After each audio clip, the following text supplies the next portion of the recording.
Mabuhay, maayong gabi sa tanan akong followers, viewers o supporters. Guys, this is Alexi from Davao City. Nako karon din guys sa Old City Hall Davao. Pasko Fiesta 2024. Gara ang ano nila, Christmas decorations. Paskong Pasko gyud.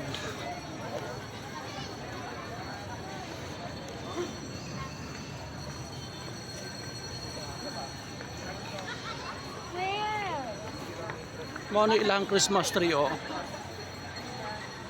Laki taas. Mao ni siya. This is the Christmas tree. This is the Old City Hall Davao.